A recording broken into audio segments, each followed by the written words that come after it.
So dear all students, now we are going to discuss about the protista. एक समझ लीजिए there are so many chances of asking a one question from the protista. I'll tell you just because इस chapter में से 3 MCQ आने के chances होते हैं. एक क्वेश्चन होता है असेल्युलर ऑर्गेनिज्म में से, जो होता है वायरस, यू कैन से एक तो वायरस हुआ, फिर वायरोट्स हुआ, फिर या तो प्रायन हुआ. लाइकेन में से भी आ सकते हैं. तो एक क्वेश्चन उसमें से, एक क्वेश्चन फंजाई और मोनेरा में से, और एक क्वेश्चन प्रोटिस्टा में से. ऐसा क्यों? प्रोटिस्टा इसके अंदर 5 अलग टाइप्स है. Just because it is a large one, so there is chances of asking one question from protista, and it is a 4 marks weightage, guys. One question has a 4 marks value, so you have to cover this. तो protista हम इतना detail में समझेंगे कि आपको कोई doubt नहीं आएगा. Let's begin with, पहले मैं आपको कुछ कॉमन कैरेक्टर समझाता हूँ, उसके बाद मैं वन बाय वन आपको टाइप समझाऊंगा. तो let's start. Protista. Protista, all unicellular and eukaryotic are placed under protista.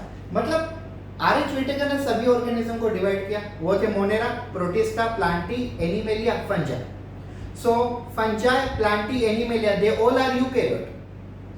Monera is a prokaryote. Protista is also eukaryote, but monera is a unicellular, protista is unicellular, and all other are multicellular. So this is actually all unicellular and they all are eukaryote placed under common group, that's called protista. Second, protista link between monera and eukarya. How protista link between monera and eukarya? I'll tell you. See here, protista are unicellular and plus they are prokaryote. So according to prokaryote, they are connecting to the monera, and according to the eukaryotic property, according to the unicellular property, they are connected to the monera, and according to the eukaryotic property, they are connected to eukarya. Fungi, plantae and animalia, all these are eukaryote, so they are connected to protista. And monera is a unicellular, but it is a prokaryotic, so it is connected to the protista. मतलब अगर हम protista की बात करें तो protista Monera से कैसे connected है? मोनेरा और प्रोटिस्टा दोनों सिंगल सेल है. और अगर हम यूकैरियोटिक की बात करें तो प्रोटिस्टा कैसे कनेक्टेड है? Protista is a eukaryotic which has a nucleus. Fungi, Animalia, Plantae all have a nucleus, so they are connected to eukarya by its nucleus, and they are connected to prokaryote by its unicellular property. Third character, they possess well-defined nucleus as well as membrane-bounded organelle. As they are eukaryotic organism, they will have a well-defined nucleus. Plus, they are also having membrane-bounded organelle, like which are mitochondria, endoplasmic reticulum, Golgi apparatus, and if it is a plant like protista, then chloroplasts. Then mostly they are aquatic. Mostly you will say that protista are aquatic, and some of them are having flagella, some of them are having cilia, some of them are having pseudopodia. किसी के में parapodia, sucker भी होते हैं, लेकिन हमें NCERT में generally flagella, cilia दिया हुआ है, but we know that pseudopodia is also present, like amoeba are having pseudopodia.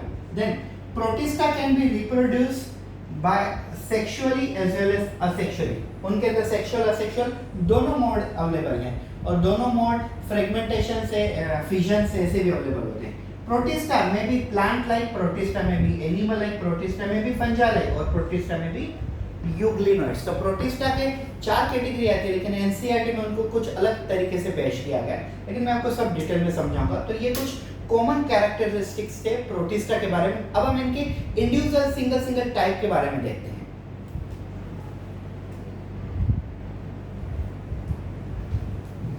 So the first type of a protista is chrysophytes. तो क्या होते हैं क्राइसोफाइट्स? जनरली डाइटम और गोल्डन अलगी इसके अंदर में आते हैं. It includes diatoms and golden algae, commonly we call them as a डेस्माइट्स.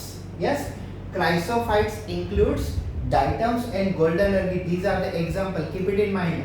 Second one, they are found in fresh and marine environment. So you can say that protista kind chrysophytes can found in fresh water, pure water, can also found in the sea water, means marine water. Third, they are microscopic and float in water current, float in generally water current. तो water current पे जो float होते हैं उनको हम कहते हैं plankton. एक चीज याद रखिए, अगर कोई प्लांट वाटर के सरफेस पे फ्लोट होता है तो हम उनको कहते हैं phytoplankton. Phyto means plant, plankton means which float on the water. तो ये क्या है, ये भी जनरली प्लैंक्टन है, बिकॉज ये प्रोटिस्टा है तो इनको हम फाइटोप्लैंक्टन नहीं कहेंगे। जो भी पानी के सरफेस पे से फ्लोट होता है उनको हम कहते हैं प्लैंक्टन, लेकिन वो बायोलॉजिकल मटेरियल होना चाहिए। जैसे नाव भी पानी के सरफेस पे होती है तो उनको प्लैंक्टन नहीं कहेंगे। नेक्स्ट हाँ, ये चीज काफी इंपॉर्टेंट है, 2018 में शायद इसको नीट में पूछा गया था। Their walls are made up of silica, their walls are made up of silica and it is indestructible. अभी अगर हम ये देखें क्राइसोफाइट्स, तो क्राइसोफाइट्स के वॉल को डिस्ट्रक्ट करना मतलब तोड़ना, ब्रेक करना, ये it is next to impossible by the natural environment, because इनका जो वॉल है पूरा का पूरा सिलिका से बना हुआ है। समझ रहे हो आप, इनकी जो बॉडी का जो वॉल है वो सिलिका से बना हुआ है and it is indestructible, naturally it is indestructible. Next, diatoms have left large amount of a wall deposit. अब डायटम्स के वॉल में ये डायटम्स है और इनके वॉल के अंदर क्या है, इनके वॉल के अंदर है सिलिका। तो ये क्या बता रहे हैं यहाँ पे, diatoms have left large amount of wall deposit in the habitat and accumulation over billions of years, it is called diatomaceous earth। Diatoms के वॉल के अंदर सिलिका होता है और डाइटम जिस जगह पे रहते हैं, मतलब जिस हैबिटेट में रहते हैं, जिस हैबिट में रहते हैं, यस हैबिट नहीं, यहाँ पे हैबिटेट होना चाहिए। डाइटम जिस जगह पे रहते हैं उस जगह पे हजारों लाखों करोड़ों सालों से उन्होंने डाइटेमेशियस अर्थ बना दिया है। मतलब मान लो एक जगह पे डाइटम रह रहे हैं, करोड़ों सालों से वहां पे रह रहे हैं, इवोल्यूशन से वो रह रहे हैं और उनके अंदर जो सेल वॉल है उसमें सिलिका है, तो पूरे के पूरे एरिया में सिलिका भर जाता है और उस एरिया को डायरेक्टली नाम दिया गया है डाइटेमेशियस अर्थ। क्यों? क्योंकि वो जगह पे डाइटम्स रहते थे और डाइटम्स के कारण पूरे एरिया में सिलिकॉन फैल गया है। Next, the soil is useful for the filtration, actually filtration of syrup and it is also useful for the purpose of polishing. Diatoms are considered as a chief producer on earth because they are actually plant like protista। ये plant के जैसे protista होते हैं, तो basically ये photosynthesis भी कर सकते हैं, इसके लिए हम इनको कहते हैं chief producer on earth. So this is about chrysophyte. Moving towards second one.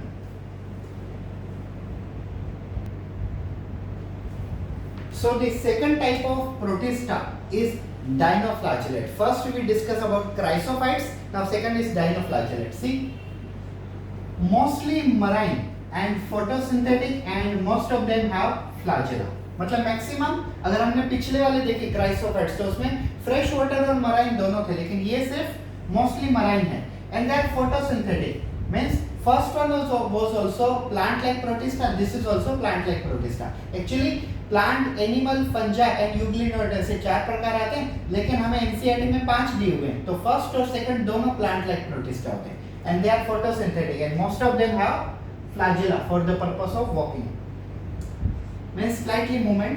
Then they appear yellow, blue, brown, green, red in color depend on which pigment present in protista।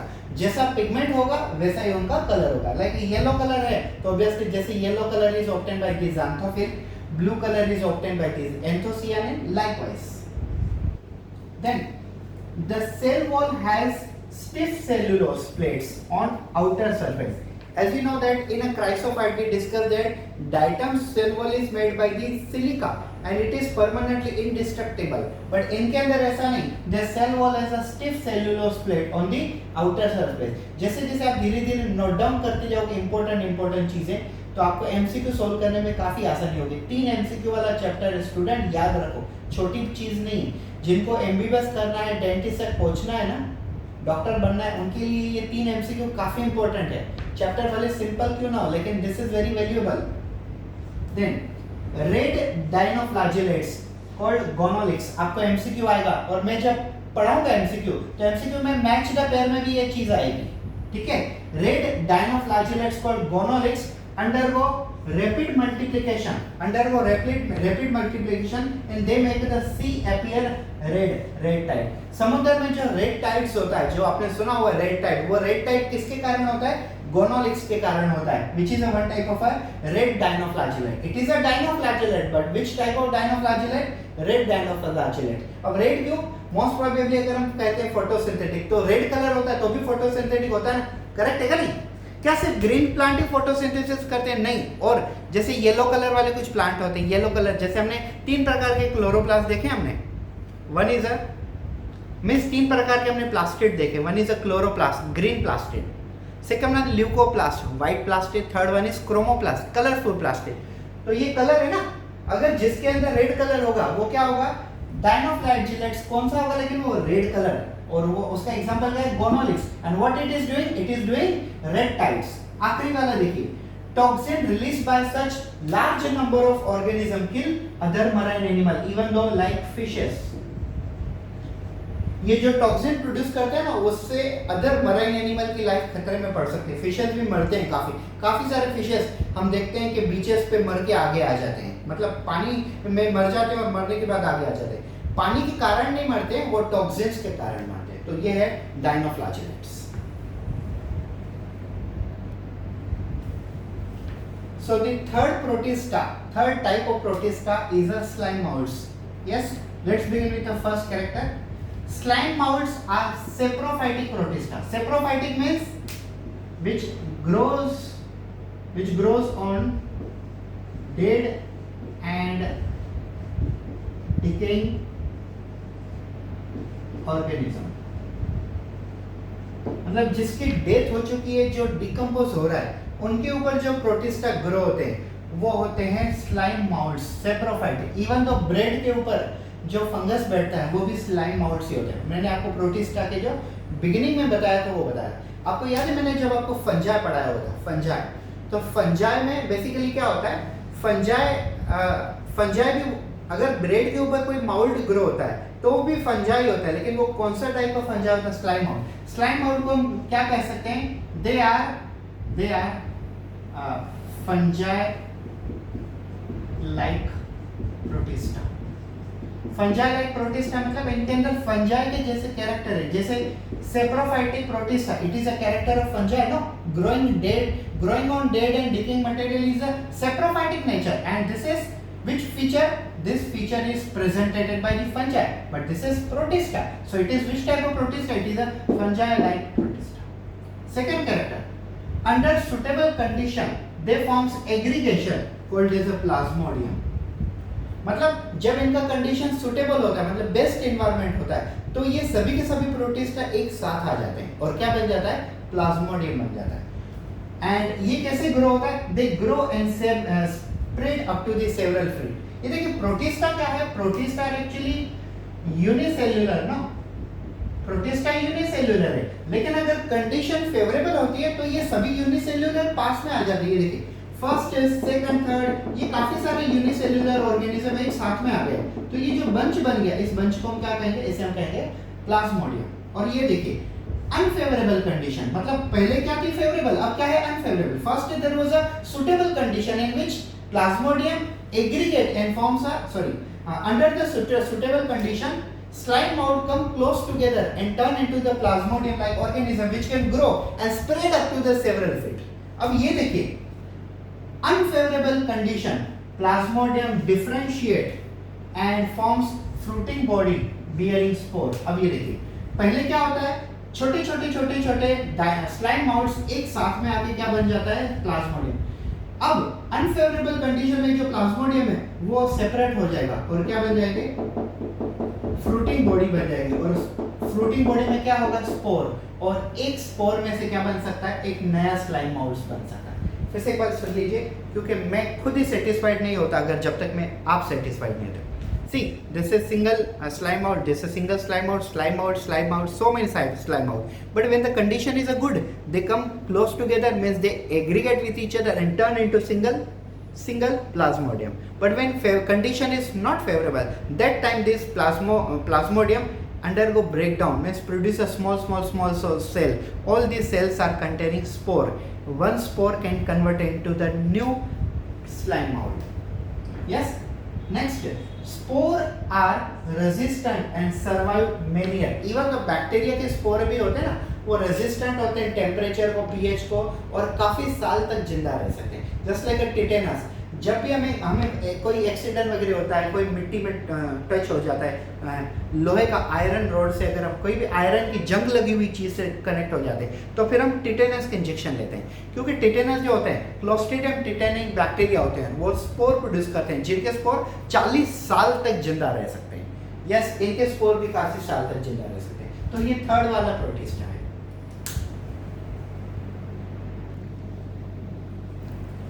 So the fourth category means fourth class of a protista is a protozoans, which we call animal-like protista. Yes, first was a chrysophytes, second one was a dinoflagellates. It was called plant-like protista. ठीक है, फिर उसके बाद हमने slime माउल्ट्स देखा। तो slime moulds क्या थे? Slime moulds was fungi-like protista. Now this is animal-like protista, और इसके बाद हम देखेंगे यूग्लिनोइड्स। तो फर्स्ट वन, हाँ, इस प्रोटोजोन्स के अंदर भी 4 कैटेगरी आते हैं। एक्चुअली इनके अंदर 4 एग्जांपल्स आते हैं और उसके बेस पे उनके 4 कैटेगरी है। Like amoeboid protozoan, example amoeba; flagellated protozoan, example trypanosoma; ciliated protozoan like paramecium; and sporozoan like a plasmodium. See, amoeboid protozoan, they live in fresh water, sea water and moist soil. ये तो आपको बताने की जरूरत नहीं है, simple सी चीज है। They move and capture their prey by pseudopodia. Example one is amoeba. तो मैंने आपको पहले ही कहा था अमीबा के अंदर pseudopodia होता है। अब ये क्यों देखें? See, this one is amoeba.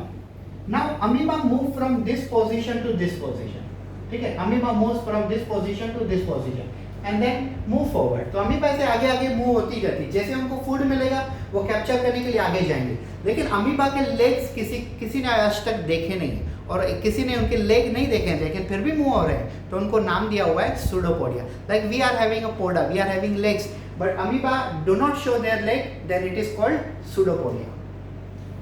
Yes, second one, flagellated protozoan means they must be containing flagella. Group are either free living or parasitic, मतलब इनके ग्रुप में जितने भी मेंबर है या तो वो फ्री लिविंग होंगे या तो पैरासाइटिक मोड दिखाएंगे, इन्फेक्शन कॉज करने वाले। They have flagella, they have a flagella and therefore they are flagellated protozoan. मैंने काफी शॉर्ट में समराइज किया हुआ है। They are causing one disease called sleeping sickness. Example is tryposinoma. आपने sleeping sickness आपने डेफिनेटली सुना होगा, लेकिन आपको ऑर्गेनिज्म नहीं पता होगा। एक चीज याद रखो, जब मैं इस चैप्टर के एमसीक्यू लूंगा तो इस एमसीक्यू में से आपको एक ऐसा मैच द पेयर आएगा। मैच द पेयर में क्या होगा? Like amoeboid protozoan, flagellated, ciliated protozoan, sporozoan, और उसके सामने आपको एग्जाम्पल दिए होंगे। एग्जाम्पल जैसे अमीबा, ट्रिपोसोमा, पैरामेशियम, मलेरिया, मतलब प्लाज्मोडियम। तो आपको मैच करना पड़ेगा और वो मैच इजीली हो जाएगा। आप यहाँ पे थोड़ा ध्यान दीजिए properly. Third one, ciliated protozoan. Flagellated protozoan because they are containing flagella. Ciliated protozoan because they are containing cilia. That's all, very easy. Amoeboid protozoan means example is amoeba. ठीक है? Ciliated protozoan, they are aquatic, moves by thousands of cilia. ये है aquatic, पानी में रहने वाले, लेकिन thousands of हजारों cilia के थ्रू ये मूवमेंट करते हैं। और हमें पता है बेसिकली पैरामेशियम की जो पूरी बॉडी होती है, पैरामेशियम की पूरी जो बॉडी होती है वो cilia उनकी पूरी पे बॉडी पे होते हैं। Yes, they have a cavity called gullet which open outside the body. इनके अंदर एक कैविटी होती है गलेट, जो उनकी बॉडी के बाहर जाके ओपन हो जाती है, मतलब वेस्ट मटेरियल को डायरेक्टली बाहर फेंक सकते हैं। Cilia help the food to intake. इनका जो सीलिया वो सीलिया के मदद से, मतलब हजारों सीलिया पास में आके फूड को इंटेक करने में भी मदद करते हैं, फूड को मतलब कैप्चर करने में मदद करते हैं। Example one is paramecium and then sporozoan. These are the group of infectious organism. Example plasmodium which causes malaria. So simply amoeboid protozoan, amoeba; flagellated protozoan, sleeping sickness, tryposinoma; ciliated protozoan, paramecium; sporozoans, plasmodium which cause malaria.